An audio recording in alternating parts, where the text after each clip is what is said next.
Yeah, Mandar, you told, you have some clarification here. What is that?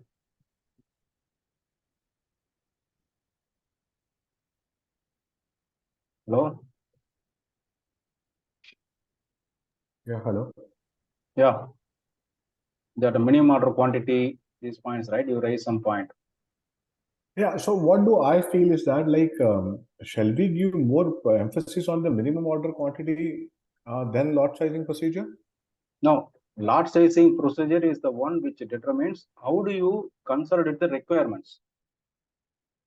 Okay, lot sizing procedure is the one which is first calculating these things, whether I want like a EX based or daily basis or weekly basis. Once I arrive at this weekly basis, what should I place it here? Whether I want to place the minimum order quantity or not. That is the next thing. Okay. So the lot sizing procedure is preceding all other parameters what is shown here. Okay. Anyhow, when we go through it, we can understand. So this is the minimum lot size. Okay. The next parameter is called maximum lot size. So now what is that maximum lot size? So now if I have like this, right, 53 I place it here, but the truck, which I'm placing, or the box which I'm placing, where it can occupy only the 50, where it occupy only 50 or maybe 40, let us say, it can occupy only 40. So what will happen here? System will propose here maximum 40 means it will propose one line as maximum 40 because the minimum order quantity is 25, right? So it will propose this here 40, that maximum. Remaining 13 is there, right? For the remaining 13, there is a minimum order quantity 25. System will give 25 as a requirement. If I put maximum as 40, sorry, maximum as 40, yes, this will propose. So maximum also plays a role here. That is the maximum lot size, right? That is the maximum lot size. Please don't get confused with the maximum stock level. That is different. This is minimum lot size is what is the minimum I have to place, that is MOQ. Maximum lot size is, for example, I am placing the order with a supplier. He can send in one truck. Each truck you can send only 10 metric tons. So even though my requirement is 100 metric tons, I have to place the orders like 10 lines. Each line 10 metric tons I have to place orders. So maximum lots. Okay, maximum lot sizing. Okay, that is what it will play there. Maximum lot sizing quantity. Okay, for example, if the total quantity is 120, but the supply needs 40 for every order, we have to define 40 here. If you keep it as blank, then system will place 120 as one order, then he has to manually split and send the invoices separately. Instead of that, if you define these parameters, system will know, make the proposals accordingly. So handling your purchase requisitions, handling your production orders will be easy, and also it is practically aligning.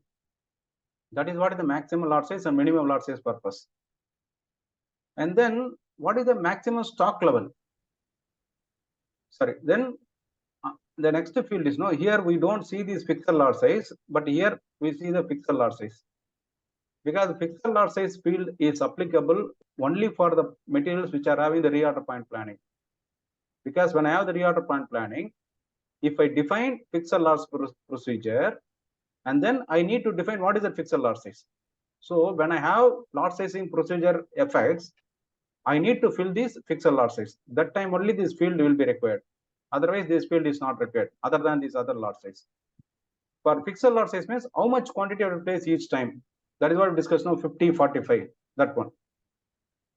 Then what is this maximum stock level? Maximum stock level, this is where the minimum maximum stock, like Kani was explaining, they are planning the minimum maximum. So there are some, for example, if you take one tank, right? If you take a tank, the reorder point is the tank capacity is like 50 KL, let us say. Tank capacity is 50 KL. Tank capacity is 50 KL, right?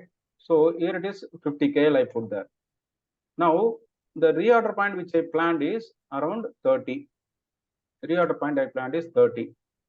So when the stock is going below 30, system has to propose, how much quantity does. For example, my stock has come to like 25. So when the system is running MRP, it has to give, what is the order quantity it has to give? It has to give only this remaining 25. You should not go beyond that because my maximum stock level is this much. You have to fill that stock level. That is called the filling the maximum stock level. Okay, that is the maximum stock level. Right, this is the maximum stock level. So this is, for example, if you take a tank capacity, it's not only tank capacity. There may be a storage space. You cannot keep more than 100 numbers in the storage space. So there also you can apply this maximum stock level. Okay, this lot sizing procedure along with minimum lot size, maximum lot size, fixed lot size, and maximum stock level, these things are playing very important role to define how much quantity we have to define per line, or what is the minimum quantity I have to place, what is the maximum quantity I can place per each line item. All those things you can play.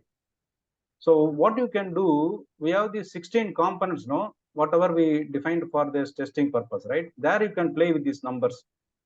For example, for items, for some items you put this minimum lot size as 50. You see that what is the MRP run output.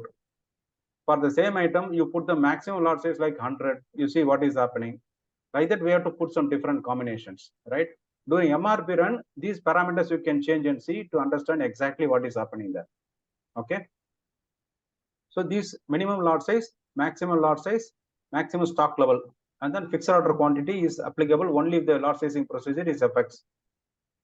The next is the assembly scrap. So what is the assembly scrap? Assembly scrap is if I produce a product, right? If I produce one product, for example, I produce the gearbox, right? Whenever I start, gearbox is the worst example I take. For example, I produce one component in a machine, right? I produce a component in a machine. If I produce this initially, right? If I produce 100 numbers, always the 2% of the metal will be lost as a finished product level.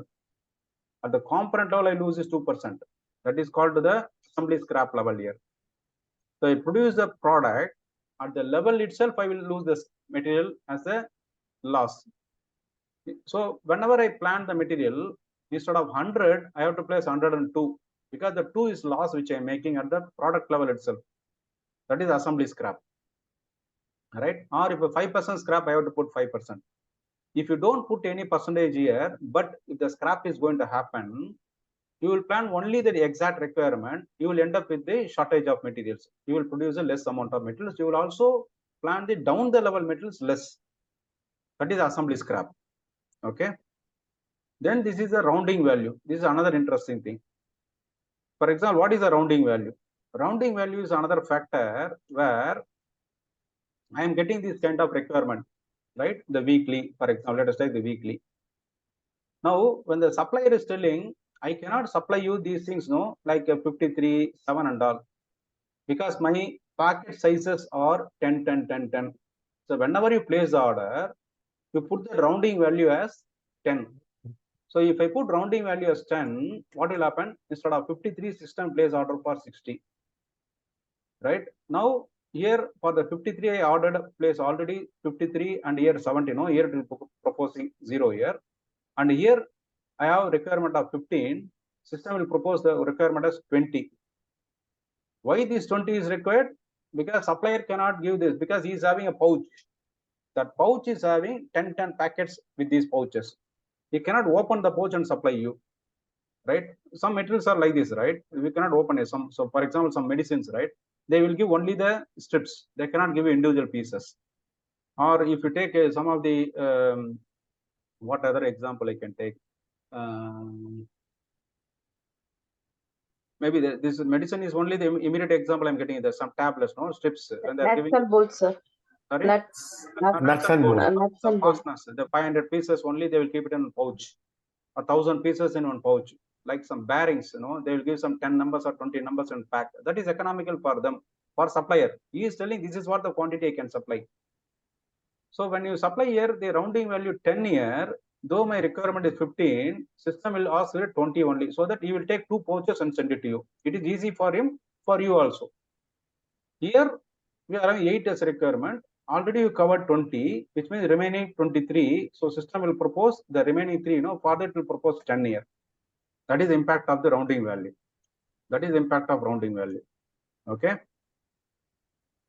Right. So these things, right? The lot sizing procedure along with minimum, maximum lot size, the rounding value, you can make the system more effective. Like, number of proposals, it's a optimum number of proposals you can make, like, and also you should be like, you should not lead to increase the stock also, right? For you, right? If you increase the lot sizing procedure, every month I place one order, what will happen? You can place only one order. For order placement, it is easy. But 1 month requirement, you are going to buy and keep it in stock. That is, you are going to increase the inventory. So we have to be careful when you're defining them. Now, coming to the lot sizing procedure, one more thing is, EX is, what is that? It is lot for lot. If it is weekly lot size, if you are proceeding, the meaning is, when you define the weekly lot size, on the first day of the week, the requirement of all the material should be available in stock. That is the meaning of weekly lot size. On the first day of the week, everything should be there. And then the monthly lot size means, on the first day of the month, all the material should be available. On the first day of the month, all the material should be available. That is called the monthly lot size. This also you have to keep in mind, right? If I put the MB, monthly lot size, on first of the month, all the month requirements ought to be in stock. That is the point I'm telling to the system. If I'm putting weekly lot size, which is a WB system, I'm telling the system on the first day of the week, that is a Monday, all the material should be available for that particular week. That also you have to be aware of it. Okay. Then the rounding value, this is impact. Okay. I have a question, sir. Sorry. Yes. So could you explain the maximum order quantity, maximum lot size, sir? Please again. Okay. I did not understand. Okay.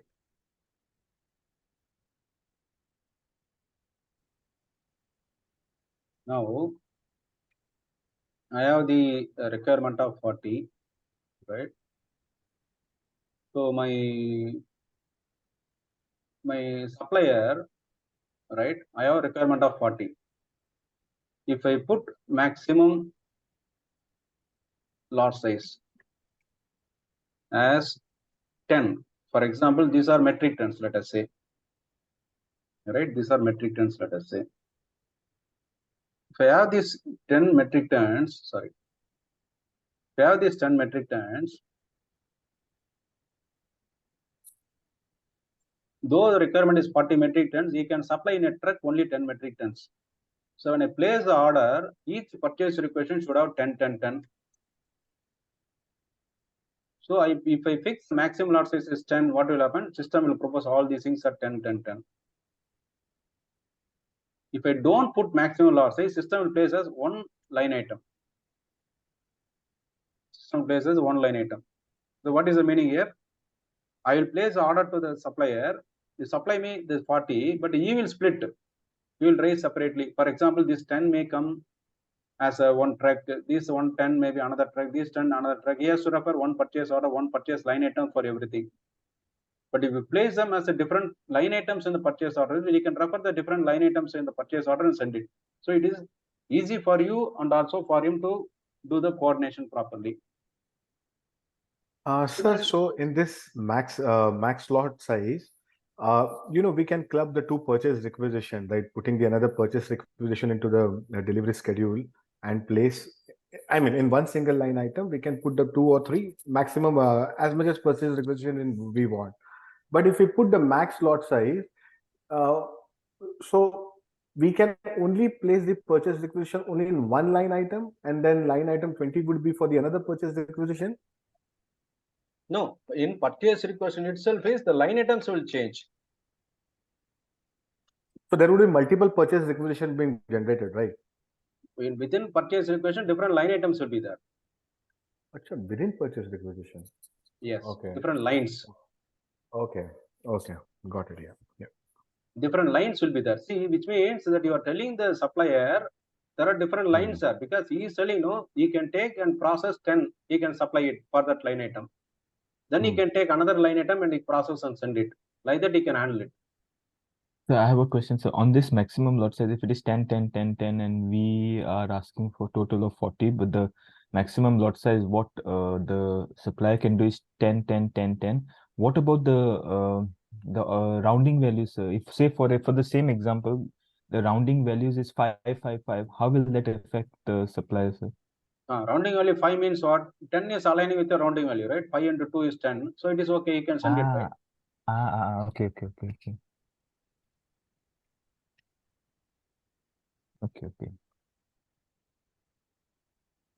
Okay. So again, there Sir, are some tricky. things, right? Yes. One more question, sir.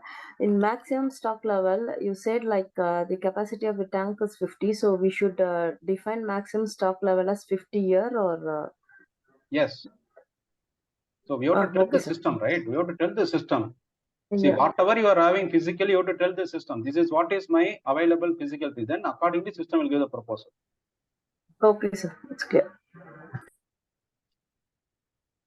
So we can do this for the critical class A items as well, right? Maximum stock Yes, level. yes. You can use them because you don't want to increase the stock beyond some level. Then you can define it.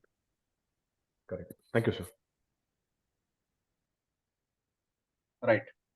Now the MRP, right? When I have it, the system will run MRP. Like for product, there is a planned independent requirement. There is a dependent requirement. They have a store location 1, system will run MRP. Similarly, for store location 2, you can define MRP. Store location 3, you can define MRP. And also for sub-quantity, you can have a MRP. These are the MRP which are running at the regular MRP plant level, where system will give the requirement for planned orders for production items, purchase requisition for purchasing items, schedule lines for scheduling agreement based on items.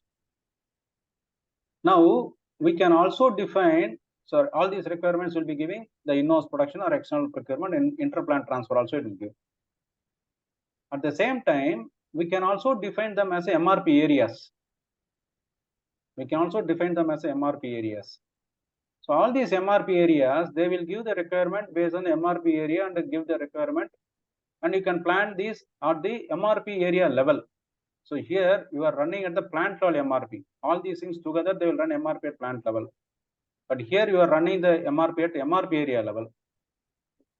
Again, if I talk in S4 HANA, right, in S4 HANA, the MRP area option is not there, which means again the capability of this one is enhanced there, so it can run at this higher level here. Okay, this can run at this level. So this is another option. But MRP area is useful for some of the items, right? For example, I have one material which is used for my in-house production, and also it is used for my spares also. I use one particular material which is used for in-house production, which use my spare also. So I use these materials in the regular production in one store location, and then the spares what I am using, that those things I am keeping in another store location. That a spare material always I keep minimum of 5 numbers, which I will take from the regular stocks. So I will define this MRP area for these spares in the stores, I mean the spares area.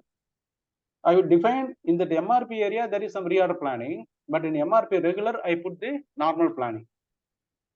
Okay.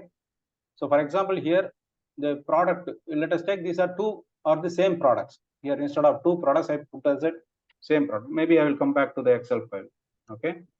Now I have this, the material 1. The same material, I am using it here also. So now this is used for production. This is also used for spares service. This is also used for spare service. Okay. Same material I'm using for production and also spares. So at plant level, I have 100 numbers as a stock. Right. For production, I have store location 1. Right. For spares, I have store location 2. Right. And I want to have the store location 2 always some 10 number stock.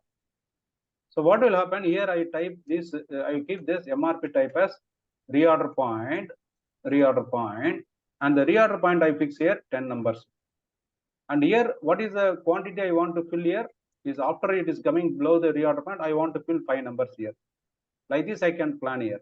So this one, at this store location, I create one MRP area. So I can define these things at this store location, this MRP area. And then here, the store location here, no, this will consider the requirement coming from here and also coming from production. So it will plan all these things together. So I can plan this 100. When the BOM requirement, if it is coming as 100, it will consider these requirements. And then ROP, if it is coming here, the planning some 5 numbers, it will add together, it will plan here. So I will buy from outside this quantity, right? I will buy from outside this quantity, but inside the company, in the spares area, I fill it. The same metal, maybe probably I am using it for R&D, right? R&D. For R&D, they want to keep this material separately. They don't want to mix with others, because one material, I cannot create 2-3 different codes, because the specific nature of the material, unique code, it is depend on the nature of the material, right? That the point we discussed now, the soap example, I am using it for my regular sales. I am using it as a spare. I am using it for R&D, right? Whatever it is a soap. It is not going to change, right? So I cannot create different materials for a production purpose, a spare purpose, and R&D purpose. I will keep one material only, but how do I plan them for different purposes? That is what MRP area will be useful. Now, what will happen here? I will create another MRP area for this store location, right? And then I will again follow the what is the reorder point. For example, I want to keep reorder point of 5 numbers here, and the quantity I have to fill 2 numbers always. So this is my another MRP area where I keep the stock here. Okay. Is it clear? MRP area.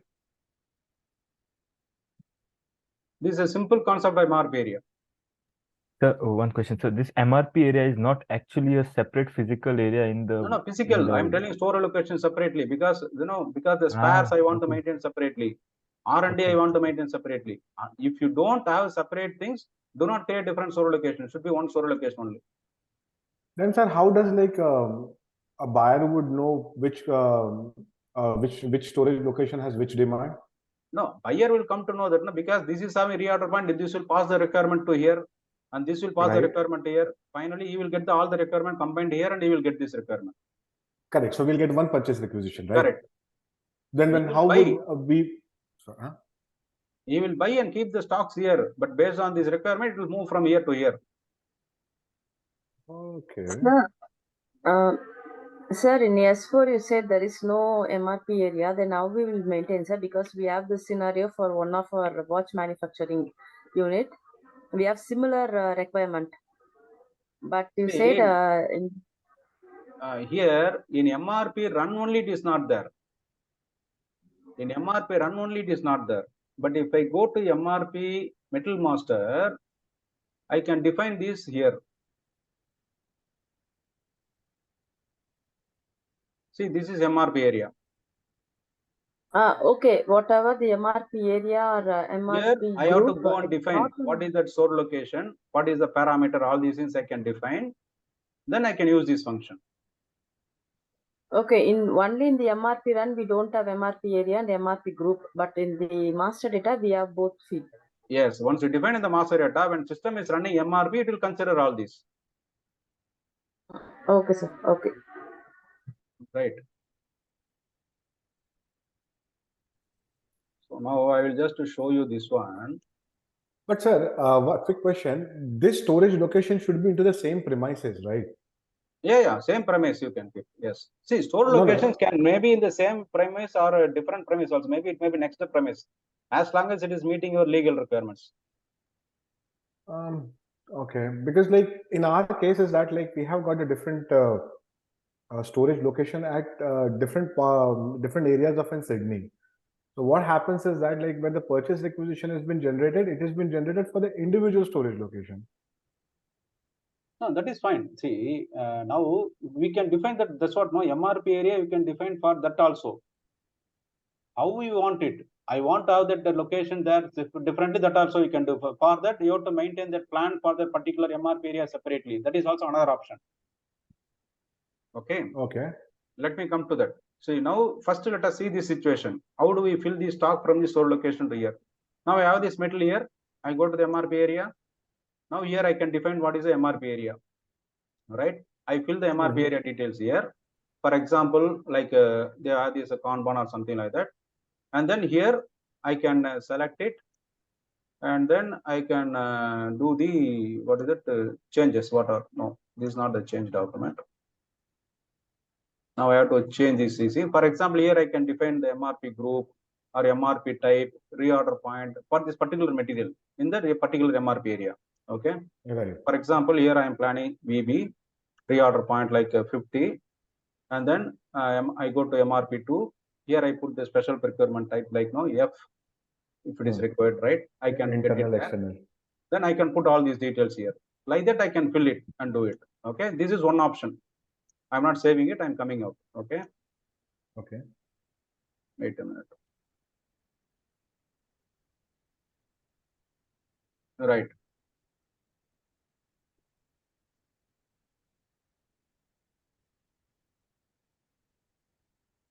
Let me not save it because I am not properly defined, so I'm not saving it. So now, if I want to define this MRP area individual MRP area wise, the planning. Here, right, when I define the material for the plant, right, I can go to MRP area and define it separately here. For example, this material I want to plan in this specific MRP controller, MRP area. Right, I define MRP area. I define for the particular MRP area separately. So it will give different requirement for this MRP area. That is also another option. Okay. Right. So system will propose that. Then system will treat it as a two different requirements and give it. Exactly. That is what it happens because like we have got like a 4 different locations. The requirement comes from the every location and the purchase requisition has been created as per that location, sir. Okay. Again, so what is that need? Why should you do it? Those things, it depends again. Normally, when it is happening in this same premise or something, you don't need to have different store location or different material, because if you are going to buy, you are going to buy as a lot. If you are getting 4 different purchase requisitions, you are going to get, for example, the total requirement is 1000. If you are getting these different store locations, one will give 200 as a requirement, another will give 250 requirement, another will give 300 requirement, another will give 200 requirement. Now this 1000 is split like this. So you may not have the visibility of that. There is a total of 1000. You may not, sometimes you may lose it. So you are losing an opportunity to negotiate with the supplier to get some discount or something if it is happening like this. Correct. Instead of this, if you consolidate these things and getting the requirement, where I told, from here you have to take this from this store location, from this store location, using the special procurement type, take from this particular store location you can define, you can get these metals here. Right. Okay. Yeah, this makes sense. But the only I had a bit of a doubt was like understanding when we get the how would somebody know later on, like once the goods has been received, that like which how many quantities need to go in which location? Yeah, that one is, we are defining this MRP area plan. It will create a transfer request from one store location another store location. You give the procurement a transfer request. Acha. It will give the by seeing the transfer request, you can see move the metal on the day from that to. So that is source person has to take care. Got it. That's like an inter store location transfer. Inter-store location transfer, right? Correct. So when you define the MRP, these are the points, right? Like, a particular store location, group of store location can be combined on organization unit called as MRP area, and one store location can be assigned to one MRP area only. This is one constraint. MRP area wise plan can be inserted through PAR. That's what I just told you, that MD61, where you can put it there. For each MRP area, different type of planning parameters can be applied. I showed you that, MRP1, MRP2, those things you can maintain them separately. MRP running procedures can be defined for each MRP area, but this was in ECC. But now in S4HANA, the MRP area based MRP run is not there. I am telling you, the MRP live. In this MRP live, you cannot see the MRP area.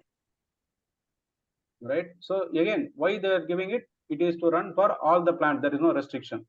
At the same time, based on the parameters it's taking from MRP area, it will include all these things and give the results.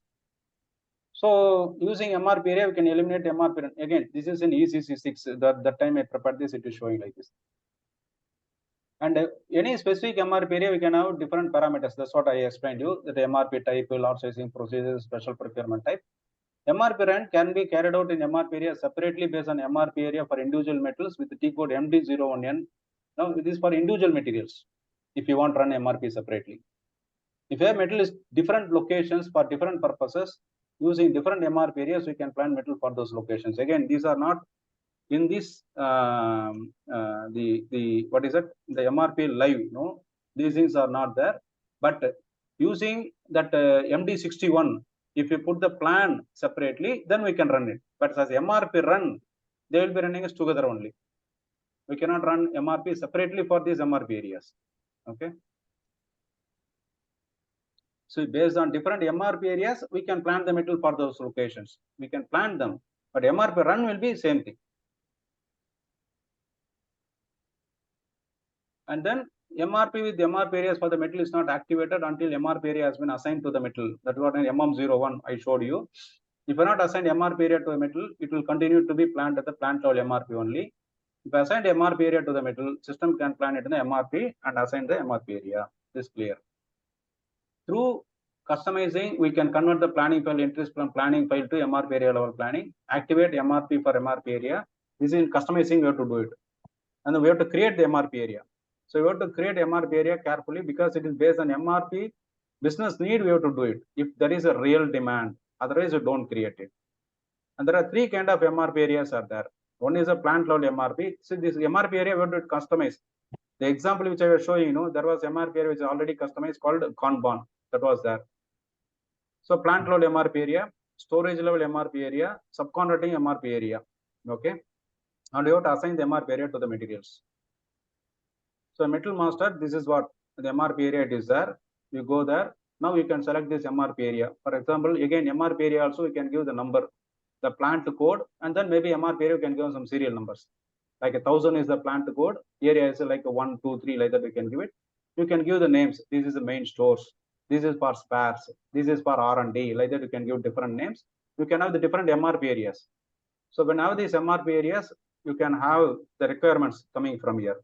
Right? What is the MRP type? What is the reorder point and other things? Special procurement type. For example, special procurement type here, the 45 means it will take from the another store location that we can define it. From which store location, because it will take from this other store location. If you don't put the special procurement, if you put as a regular procurement, okay, then what will happen? It will create a separate purchase request. Now what Mandar was telling, right? Special regular procurement, and it will bring the stock into this location directly. So here the caution here, check whether it is really required to assign one metal to more than one MRP area. If one metal is planned in more than one MRP area, ensure that duplicate requirements are not generated. That also we have to check, right? And also one component may be used for regular production, another may be used for spare requirement. We should not create duplications, right? The spare should not create 2 times, right? We have to create spares in specific store location, assign MRP area so that always it ensures the minimum stock in that location. This way we can assign the 24-hour stock also. This is just an example. Okay. So here these are all the MRPs. Now where we talked about MRP group, ABC indicator, MRP type, reorder point, and the planning time fence, planning cycle, MRP controller, lot sizing, minimum lot size, rounding value, and MRP area concept. Right. So if you have any doubts, please let me know before we start this. What is it? MRP2.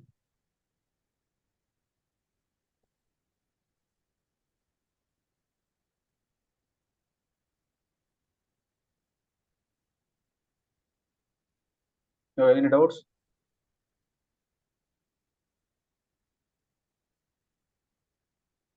See here, I'm spending a little more time here, but this is the worth, because we have to spend a good amount of time here so that you can learn things here properly. Sir, I'm using SAP from last 4 years. Never thought this would be so deep. Sorry? I've been using the SAP for last 4 years. Never thought this would be so deep. So deep.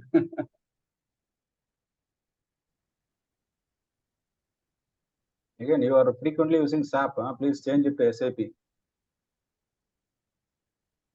Okay. See this SAP. General data we discuss here. Then MRP procedure types, right? Now, if I just open this MRP type, right? See what is here? See a D1, demand driven replenishment. The demand driven MRP, for that MRP type is D1. But this is not in the scope of our discussion here. But if you want to learn demand driven replenishment, there is a course which I published. If you want, you can refer me. I can tell you that. But after completing the course, tell me. I publish in one place. If you want to buy, I can create one discount coupon also. Maybe 50% discount I can give it. You can get it. Okay, that is one thing. Then this is M0, which is the regular MPS. These things, right? M1, M2, M3. These are the things which are having the planning time fence. How the planning time fence will be acting. For M1 will be different behavior, M2 will be different behavior, like that. ND means it is not determined or no planning. ND means no planning. Then P1 is that the PD is a regular MRP procedure, and P1 is MRP procedure with this planning time fence. Again, P1, P2, P3 means different planning time fences. VB is the reorder point. Here we do not have automatic reorder point so far. Okay, V1, it is not customized here. I will configure it. Before next session, I will configure it so that you can see that V1 also. Okay. But now let us practice this with the VB. Okay. Again, now these materials, whatever I planned here, I also created some of the metals with this reorder point. Okay. Some of the metals with the reorder point I created. You can refer them and create them. Okay. For example, this 16 is the metal which I created with the reorder point. Because now, after completing this MRP1 discussion, you will be creating these materials here. See here, this is a VB. What is the reorder point? What is the lot sizing? Pixel lot size, all those things I defined here. Now, these parameters, right? Minimum lot size, surrounding value, I tried to use them in different combinations in the examples what I gave here. First, try to use them for the practice purpose. Once you start to use them, then you will come to know how they are behaving. Then you can change the parameters as you need. Then we can accordingly practice it. Okay. Right. So we have another 2 minutes only. Another 1 minute only. So we can stop it here with this MRP1. Then we'll start the MRP2. Maybe now the system is fast, means another 5 minutes. Maybe we can come back using part 4. Okay. Right. 5 minutes we'll meet again. Thank you.